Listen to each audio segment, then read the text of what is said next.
tassa bhagavato arahato samma sambuddhassa. Namo tassa bhagavato arahato samma sambuddhassa.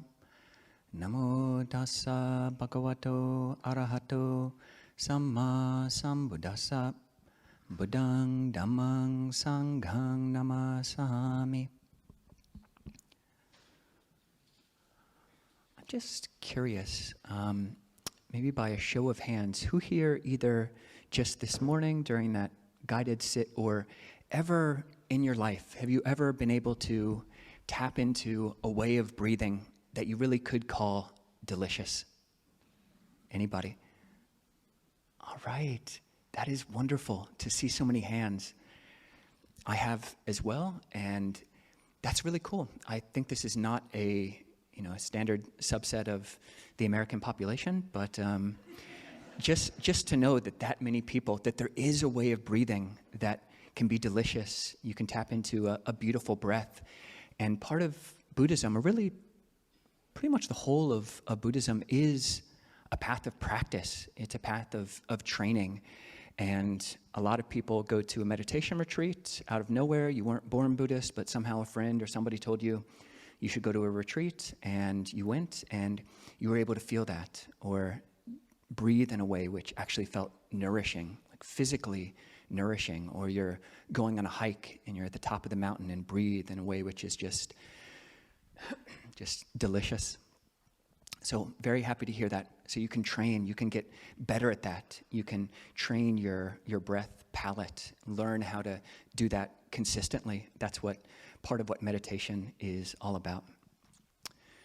So I have a question for anybody. Is there anybody who does not know what this object is? This is an object I'm holding in my hand. Okay, we've got a couple people who don't know what this object is. Now, for those people, what do you think it might be, this object? Yeah, and you can just say it out. A drum? Okay, we get that. A hat? All right. Could be. No functional fixedness. Could be a hat. What's that? A suggestion box? So many good ideas. It can do all of the above. Yeah. Any other thoughts? Hold offerings. Okay. Well, in honor of tomorrow, which is sort of a secular American religious holiday, in a sense, I thought to introduce you to my alms bowl, the original Super Bowl, the Buddhist Super Bowl. Yeah, this really is a super bowl. Not just because it's bigger than it's probably bigger than like 5 of your bowls combined, but yeah, it's super. This is what we eat out of every day. I've eaten out of this bowl. I was given this bowl 17 years ago when I ordained as a novice by a Thai woman named Plern. Yom Plern gave this to me. And yeah, it's probably just been dozens of times that I have not eaten out of this bowl. We typically just eat 1 meal a day, so all of our calories pretty much go into this bowl, and this is what we eat out of. It's a Super Bowl. It is a Super Bowl. And yeah, Yom Plern, she gave me this bowl at my ordination. There were pictures taken, and Thai people love the photos because there are all these like little flashes all around us as if they were like surrounded by angels. Very auspicious occasion. But yeah, I kept in touch with Yom Plern. She was a great cook, would come to Abhayagiri, and she passed away maybe 6 years ago. And I was able to go visit her when she was on her deathbed and was able to bring my bowl and say, Yom Plern, you gave me this bowl, and so you've been a part of pretty much every meal I've eaten for the last however many years it was at the time. And what an amazing gift. The Thai word for bowl and the Thai currency both have the same name, baht. Baht is a baht. So Ajahn Chah used to joke around. He says, for monks, we don't need 1 million baht. All we need is 1 baht. We just need 1 single baht. All we need is our 1 bowl, and that really does feed us. That is really the case. We don't use money. We don't touch money. Don't have a secret bank account, don't have an overt bank account, but we go in for alms, and it's magical. You wouldn't think that it would work, but based on the accumulated and just goodness of the Buddha having established this institution of monks and nuns through the centuries, people come up to us. We go into Pike Place Market.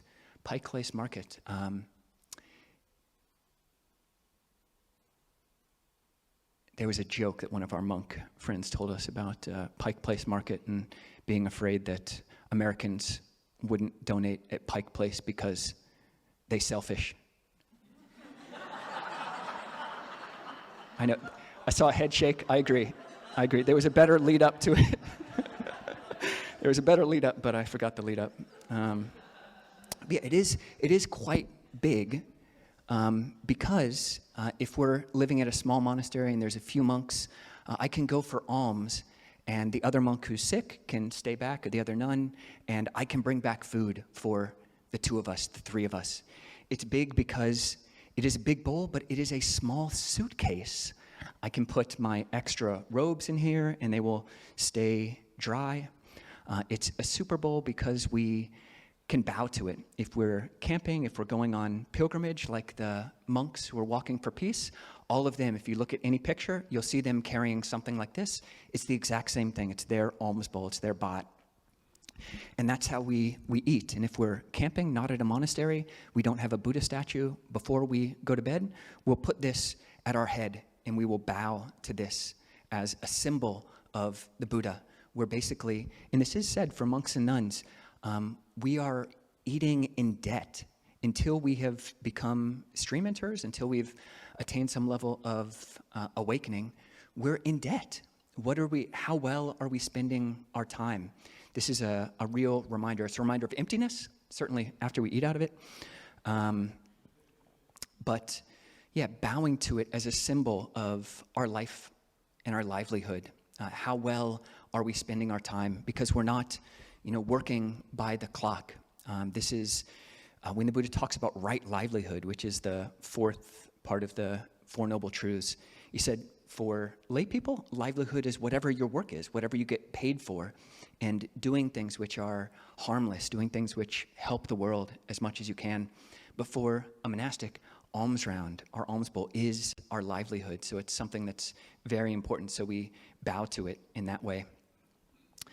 And if your head is small enough, you can wear it as a hat or a helmet. Yep, you got it. Actually, I have had several children put their head in my alms bowl before. So if you want to try, if we have any kids, is Connor? No, he's not here? Okay. Yeah, only for kids. I won't let adults try to put their head in my alms bowl. But it is a good symbol. Ajahn Chah was once invited to the palace, and many monks in Thailand, especially in city monasteries, will just eat on plates, at a table. And there's nothing inherently wrong with that, but that's what it is. If you're invited to a royal meal offering, as happened with Ajahn Chah, there's a table set for all the monks and lots of fine cutlery and nice plates. And Ajahn Chah brought his big iron bowl. And the monk that was sitting next to him was a city monk and says, Lumpur, aren't you a little bit ashamed to eat out of your bowl in front of the king? And Ajahn Chah said, monk, aren't you ashamed to eat off of a plate in front of the Buddha? Ooh, yeah. Oh. So it's a symbol of consumption. It's a symbol of eating. It's a symbol of nutriment. It's a symbol of sustenance. And you can look at the Buddha's teaching as a whole as, I don't know about diet advice, sounds a little bit trivial, but as gaining skill at how we consume and what we consume, our table manners for our lives. And the Buddha talked about not just one type of food, not just one type of sustenance, but four. So the first type of food he talked about was the physical food. So all of us, There's a Buddhist catechism which talks about different numbered things, just like a Catholic or other types of catechism. What is 5? It's the 5 aggregates. What is 4? It's the Four Noble Truths. What is 3? It's the 3 characteristics. What is 2? It's body and mind. And what is 1? Any guesses? What is 1 in this catechism? Exactly. All beings subsist on nutriment. All beings feed. All beings have to eat. That's human, that's animals, even devas, even in the Buddhist cosmology, the Buddhist cosmos, there are these gods, and gods need to eat as well. For humans and animals, we have this solid food. So that's the first type of food that the Buddha spoke of. And it really is a training. Like, how much food do you need? Before we eat every day, we have a chant that we recite. Wisely reflecting, I use alms food. Not for fun, not for pleasure, not for fattening, not for beautification, only for the maintenance and nourishment of this body, for keeping it healthy, for helping with the holy life. Thinking thus, I will allay old feelings without creating new ones, so that I may continue to live blamelessly and at ease. So really reflecting, how am I using these calories? This offering of the faithful is the fruit of work and care. I reflect upon my conduct. Have I truly earned my share? And for monastics, that makes sense. But really, we talked about those 10 subjects for frequent recollection 2 or 3 weeks ago. And one of them was, my very life is sustained through the gifts of others. And that's absolutely true when you are a monastic. But it's also absolutely true when you are anybody. When you are a human, your very life, our very lives are sustained through the gifts of others. And it's really important to reflect on that. And there was a book that came out in 2009 called One Bowl, where somebody stole the Buddhist idea and basically is saying, oh, this is good diet advice. You can just take one bowl and eat all of your meals out of it. And why not? I've actually known several lay people who've done that for a period of time. It doesn't have to be a huge bowl, though a huge bowl does help. But pick out a beautiful bowl, and it's a symbol of renunciation. Why not? If you're living by yourself, or even if you're living with others, oftentimes you can choose a bowl, choose a plate, something that, do you really need a whole dining ware set? Do you really need multiple bowls just for yourself? And you learn a lot about how big your stomach is. There's an exact relationship. I know I've been eating pretty much one meal a day, certainly not eating afternoon, for 20 years. And so I know how much of this bowl is equivalent to the size of my stomach. And it has grown, my stomach, not the bowl. But yeah, you learn a lot about yourself when you limit the variables. So why not? Why not do this? It could limit the number of stuff. You don't have to, dust all your extra bowls when you've only got one. So an interesting practice you could take on if you wanted to. Why not? Pick a beautiful bowl. Could at least be a conversation starter. But we all have to eat. So that's the first type of food. And the Buddha did give lots of ways for monastics. We have to eat looking at the bowl. So this is why after we receive our food, we go off and generally eat by ourselves. Another one of our rules is that we don't talk while eating. And that does allow us to focus on, all of this is a gift. How am I using these calories? Am I paying attention to, if I'm not watching TV, we don't have any TVs, we're not allowed to watch TV.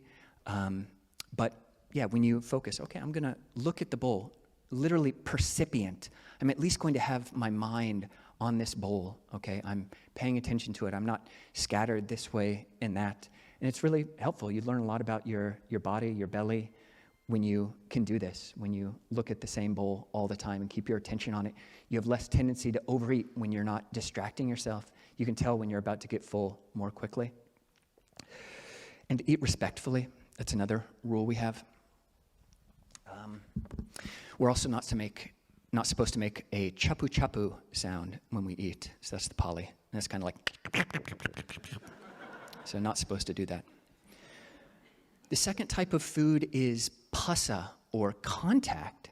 So we are all feeding not just through our mouths, the different calories that we take in, but we're feeding off of all of our senses. And in a Buddhist sense, you talk about 6 senses. Our eyes. How are we feeding our eyes? Check out your Netflix account if you want to know. Yeah. Look at your history on YouTube. How well have you been feeding your eyes? And yeah, would you be ashamed for your friend or your spouse or whoever to look at your Netflix history or your YouTube history? Would you be kind of like, oh, crikey, did I really just spend all that time last night on greed, anger, and delusion? I mean, maybe that was whatever it is. But we are consuming through our eyes. And there's a fascinating sutta, Majjhima 113, which is called the To Be Cultivated, where it talks about different practices by body, speech, and mind, which are to be cultivated or not to be cultivated. The word is sevitaba. But then he also talks about food to be cultivated or not to be cultivated, or places or people or sights. And for all of these, what are the sight, sound, smells, taste, touch? What are the actions? What are by body, speech, and mind? What are the people? Who are the people? What are the places? What are the foods which are to be cultivated?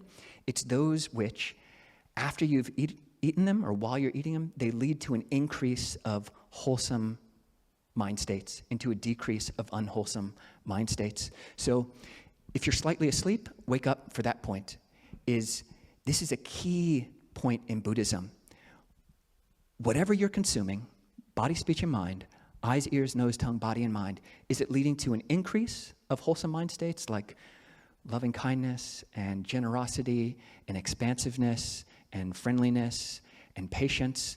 Or is it leading to increase in hatred and jealousy and ill will and all the other things which are kind of ugly? They're ugly when you see them in yourself, and they're ugly when you see them in others. There was a period when Ajahn and Nispo and I had a great idea. So we are human. We are human. We wear robes, and we're also human. So and we're like best friends, and we live very close to each other. And there are times when, as humans, we talk a lot about a lot of things, and at times there will be friction points. And we noticed in each other that when the friction comes up, the face gets a little bit ugly. The face gets a little bit ugly. So we thought, all right, next time friction is coming up in the relationship, we're going to take out our phones and just film the other person with their permission. Okay? Just so you can see, yes, your face is doing that. Your face is doing that. So you can do that with your partner. You can do it with yourself. Bring up a mirror. It's kind of true. These unwholesome mental states, they're not just afflictive and they don't just suck for you, but they kind of make you ugly. So what are you taking in by eye? What are you taking in by ear? What are you listening to?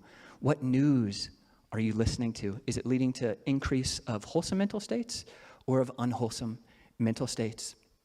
And not saying that you shouldn't watch the news, but you should absolutely pay attention to how it's affecting your mind. And you do have a choice in how you let it affect your mind and which channels you watch, which commentators you listen to if you feel that you need to watch the news. Smells, taste, touch. So how are you feeding? Via the eye, ear, nose, tongue, body, and mind. This is contact, the way that you're thinking. So the third, we got 2 types of food so far. The first was,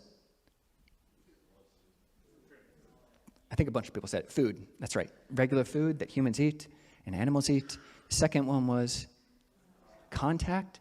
And the third one is intention. The third one is intention. How are you using your mind? And the Buddha used this simile of food, or ahara, in Thai, Ajahn, as ways of either feeding or starving, in a certain sense, healthy or unhealthy mental states. So there's a sutta, I think it's maybe Samyutta 47.2, called On Food, which talks about the food for the 5 hindrances and the food for the 7 factors of awakening. So the 5 hindrances are afflictive states of mind: greed, anger, restlessness and worry, and sloth and torpor, and doubt. So those 5. Greed, that's how we lean into the world. Aversion, that's how we push away from the world. Sloth and torpor, that's how we kind of slink into the world. Restlessness and worry, that's how we get all uptight. And doubt, that's just how we spin around without end, the unwholesome doubt that has no end. In each of these, we feed it by the way we intend. We feed it. So what is the food for the arising of unarisen craving and for the nourishment of arisen craving? And the Buddha said it is the sign of the beautiful. The sign of the beautiful. So what does that mean? It means when we see something that's attractive and we start wanting it, we pay attention to, we focus in on the aperture of our eyes and our hearts, close in on those attractive elements. We see an attractive person and we just see all that beautiful stuff, all the beautiful surface characteristics. And that is what leads to the arising of craving. And it's the same with any other sense. It's the same for food. We see some delicious dessert, and you'll have a chance to do that afterwards in the potluck. You'll see lots of dessert. And the Buddha said, this is very important, he said that sensuality is not the pretty things of the world. Kama is not the pretty things of the world. It is our craving and attachment to them. The wise person removes the attachment. So the problem isn't outside. It's the way we grasp and cling on to that. And that's what brings us problems. So training in that, noticing how are you fixating on the beautiful? And so just a good example, say you're married and you want to cultivate that, keep up your good relationship with your spouse. Or if you're a monk and you want to keep being celibate, and you see somebody that's super fine. They are just totally good looking. And the first thing, because you're a human and you've been training yourself for multiple lives just to look at that which is beautiful, because, yeah, we never know when it's going to go away. So you just zoom in on all the beautiful stuff. Oh, that girl, that boy, That's what the mind says. And you just zoom in. But if you were to follow that, and part of Buddhist training, watching the mind, having mindfulness, is one step up, training in this meta-awareness that every inclination of the mind is not for our own best interest, for our long-term welfare and happiness. So being able to take this one step up to look, okay, is this way that my mind is inclining, is that healthy for me or not? And if I'm married, or if I'm a monk or a nun, I might want to say, okay, I need to, this sign of the beautiful, that's true. Don't have to say it's not true, but there's all this other, their face might be greasy, or like their hair might be falling out, or don't play like it's not true. You know it's true. You know it's true. We're a mix. We're a big mixed bag of beautiful and unbeautiful. So training, we're not trying to, hate the world. We're not training in being misanthropes. We're training in cognitive flexibility, not being a slave to that initial thought that comes up, but taking that one step up, metacognition. Would this actually lead to the increase of wholesome mental states or an increase of unwholesome mental states? Same with aversion. What is the food for aversion? It is the sign of aversion.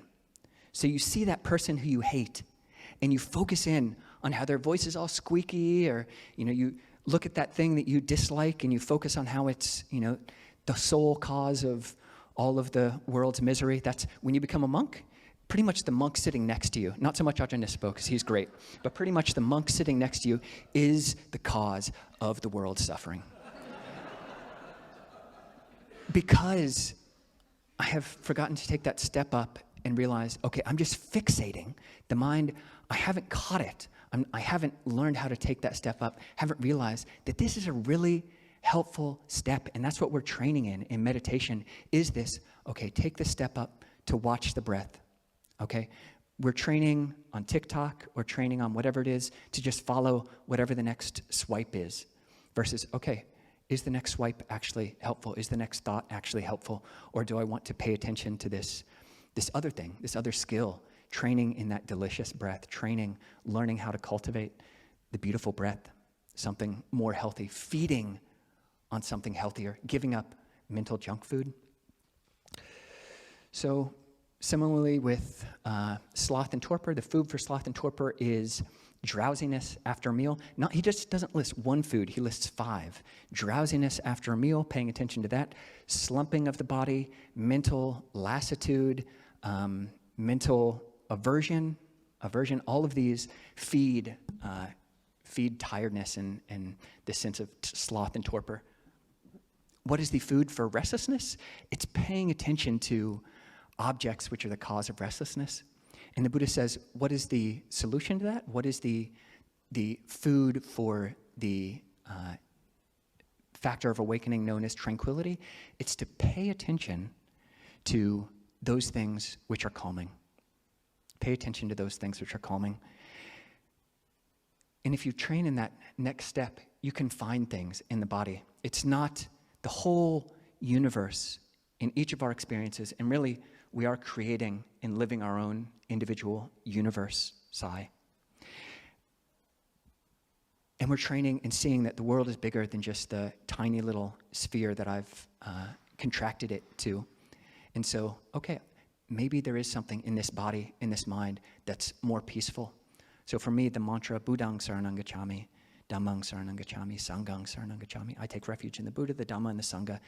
That's a phrase, it's a word, it's a thought, which for me is pacifying. It is peaceful. So when the mind wants to think and wants to flurry, the food for the opposite of that is paying attention to that which is calm. And what's the food for doubt? It's paying attention to, unskillfully paying attention to things which are the cause for doubt. But in Buddhism, this 5th hindrance is a particular type of doubt that has no end. There is a type of questioning which the Buddha praised. That's actually the 2nd factor of awakening, Dhamma Vicaya.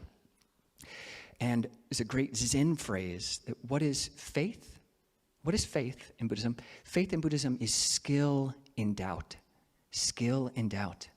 And again, if you were sleeping, I'm going to say that again. What is faith in Buddhism? It is skill in doubt. It's not being, again, a slave to your doubt. There's a type of doubt which will never end in and of itself. Doubt will never put an end to doubt. But skillful questioning can.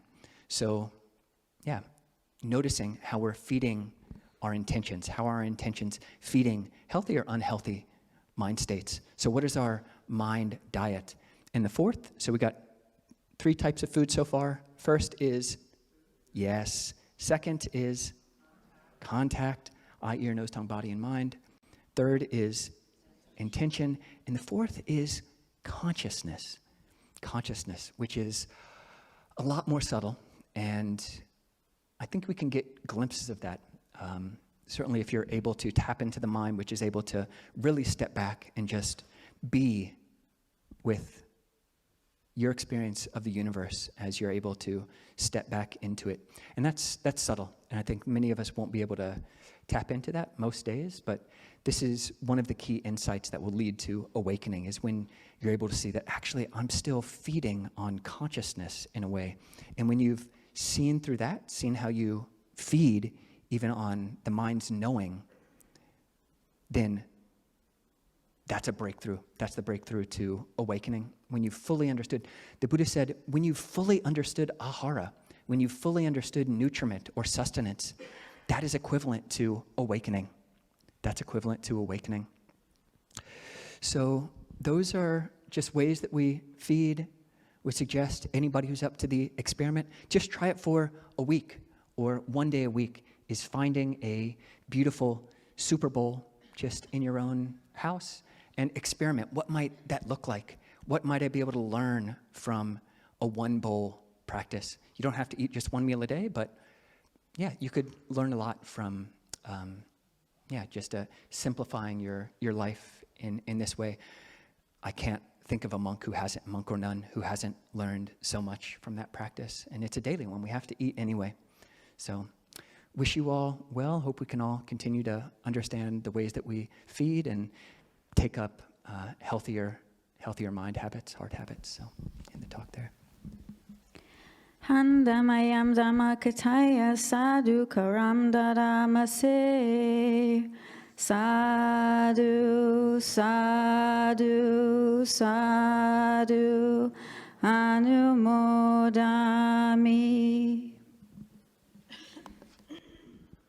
Okay, so if anybody has any questions, either here in person or on Zoom, Alex is the mic runner, so you can just raise your hand and... Hi, thank you for the talk and meditation.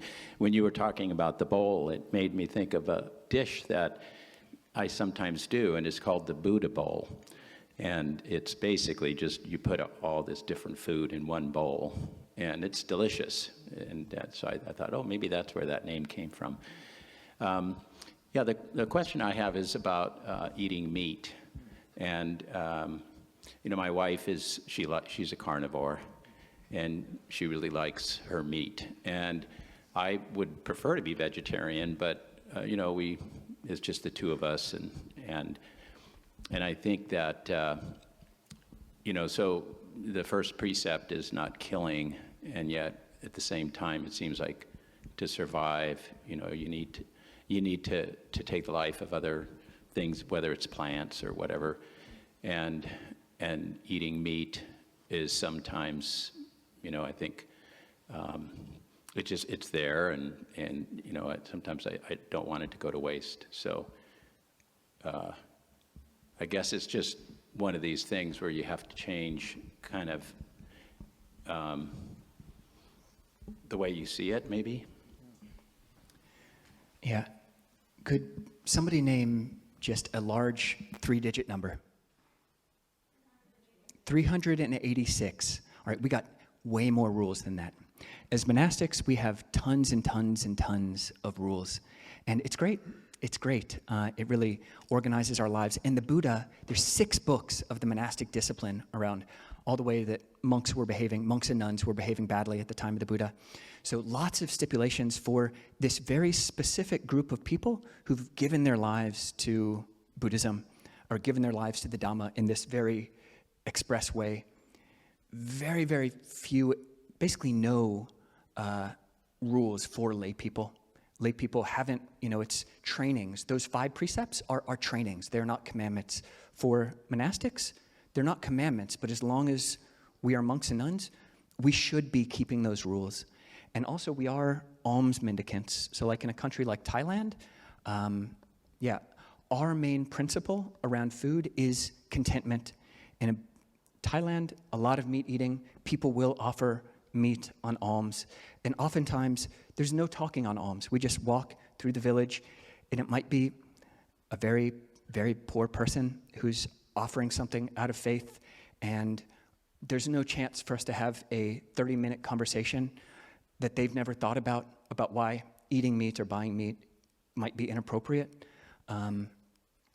So we'll accept meat as monastics, and it's up to the individual monastic. I know vegan monks who eat 1 meal a day who are vegan. It is possible. So that's our main consideration, is contentment as monastics, and that's really important. If there is an opening and someone asks, like it is, modern animal farming industrial complex is very, very different from, you know, what was going on at the time of the Buddha, and considering one's ethics, the way one spends money, what one supports with one's money, is an important thing to do, you know, and can be a really insightful thing to do. If you're using your money in ways that you feel really good about, you can look back at the end of the day and say, oh, I used my money on all these great things. And so, I do know people, both monastics and non-monastics, who feel their body needs meat. I know a lot of vegans who will say that's not really a thing. They don't believe that's the case. And honestly, I can't say for anybody else whether their body or their perceptions of their body are incorrect. But I will say, if one feels really good about the way one spends one's money, about what one consumes, then that brightens the mind, it brightens the heart. You sit down and the mind feels clean. And if you feel, and it's true for you, that your body does need meat and you're using it mindfully, doing that reflection, you know, how I'm consuming, I'm not doing it for fun, not doing it for pleasure, not doing it for fattening, not doing it for beautification. The minimal or whatever I need to really sustain this body. It's an important reflection, and for all of us, because it can lead to happiness. It can lead to happiness if you pay attention to how you're consuming and what you're supporting with that. And yeah, if you're at a place to relinquish, to give up, my body does do fine with certainly being vegetarian and even vegan. My body is fine with it. So I like how it feels, and it's a way of being simple. It's a way of simplifying my life. And if someone offers meat on alms round, and I don't know that person, and there's not an opening, then I'll probably just thank them, because it is an act of generosity, and I am grateful for it. And it's beautiful that they would do that. So, yeah, everyone has to look at their own hearts and see what effects they're bringing into the world and the effects of their actions. So, I know we have we have vegans here, we have vegetarians here, we have, what did you call your wife, a meat eater or a carnivore? Yes, maybe you have some carnivores here. So, yeah, talk with your friends and be kind to one another, because it is, the Buddha, in a Buddhist worldview, in the cosmos, there are multiple lives. There are multiple lives, and one can be reborn as an animal or as an angel or as a ghost. And the Buddha said he could remember, back eons and eons and eons in time. And when he looked back, he would remember, such was my name, such was my clan, such was my experience of pleasure and pain, and such was my food. Food is so vital and so personal and such a intimate thing for us that when you question somebody else's food choices or bring it up, it can have a counter effect. If I try to bring up, or if someone tries to bring up like reasons why someone should take on my dietary choices in a way which is insensitive, it can totally backfire. It's like, okay, that guy's a jerk, and whatever their dietary practices are jerky, and I'm just cool with people, So, yeah. Yep, very good question, though. Yep. And that leads me to a story of my last Super Bowl party before I became a monk. I had already started sitting Goenka retreats, and one of my Goenka friends, I had dropped out of school and was going to living at Goenka centers, and we were traveling from one Goenka center to another, and it just happened to be Super Bowl weekend, and my friend's family was having a Super Bowl party. And so we go there, and I am of two minds. One of them is the mind that says, I am a serious meditator. So we get there, and I do not even get out of the car. I don't even get out of the car. And I sit there. She goes in, and she's, presumably having a good time with her family watching the Super Bowl, like, a normal, whatever kind of people watch the Super Bowl. And I'm just sitting in the car pretending like I'm meditating. And then eventually she and like her aunt come out because they're worried about me. Like, why not? This guy came to a Super Bowl party and is sitting in the car. So they come out like, you can come in, it's halftime or whatever, and we got food. And I'm like, okay, I still want to pretend like I'm a sensitive and nice person. So I go inside and watch for 5 minutes, and then I go to the Cheetos, and I take a bag of Cheetos back out to the car with me. Because we are learning new feeding habits, and we have not totally given up all of our old feeding habits. It is hard. There does come a place in our meditation where the breath is delicious, and you want to stay with it for hours and hours and hours a day. When you hear 7 or 8 hours a day, and you're just like, that's great. I'm just going to be full hog, dining all day on the breath. But until we're there, we still have our old addictions, and I wanted my Cheetos, my Doritos, and it's hard. So just give yourself all credit, when you're shifting your dietary habits, whether it's physical, you're testing out new types of morality, or your mental dining habits. You sometimes binge on whatever it was that you were trying to give up. So that's my story, last Super Bowl. Embarrassing. So many embarrassing stories. Gia. Ajahn, I really appreciate all the football analogies. There's just just a quick comment I want to make before my question. I like that the referees call it unnecessary roughness. I love that because I think it's also useful in our practice. That's unnecessary roughness. That's awesome. So yeah, one question is, as you said, right, a worldly way, we're so ingrained with what we eat. Food is something we celebrate with. Well, for a lot of us, it's almost part of identity. So people are very sensitive, right? When we talk about, oh, that's not healthy or whatever, as practitioners, but we're also trying to reduce the exposure, right? Try to create more seclusion in sensory stimuli, right, from food. What could be a skillful way to tell people around us that they can enjoy, but it's no longer, I'm feeling doubt, or I don't feel like partaking anymore for my own reason. Sometimes I hesitate to explain because I feel that I might hurt their feelings or create a false sense of conceit. Yeah, would you give some guidance on that? Thank you. Yeah, I love that unnecessary roughness. And I think as we practice, our sense of that gets more and more refined. Like that mean thing that you say to your partner, even if you were to write it out on paper, oh, it's just like that's a totally neutral thing. But if your heart is one of, passive aggressive slight, then that's unnecessary roughness. You become more and more sensitive to that, and that's really a good thing. Body, speech, and mind, the way we walk through the world, like those monks. And yeah, it's tricky. I think you can work with it on the pillow. Say, you're going to go to a company potluck or whatever it is, where there's going to be all sorts of different things that you might not want to be consuming. In the meditation beforehand, just have it really clear in your mind. I'm just sending a lot of genuine goodwill to this person and non-judgment. It's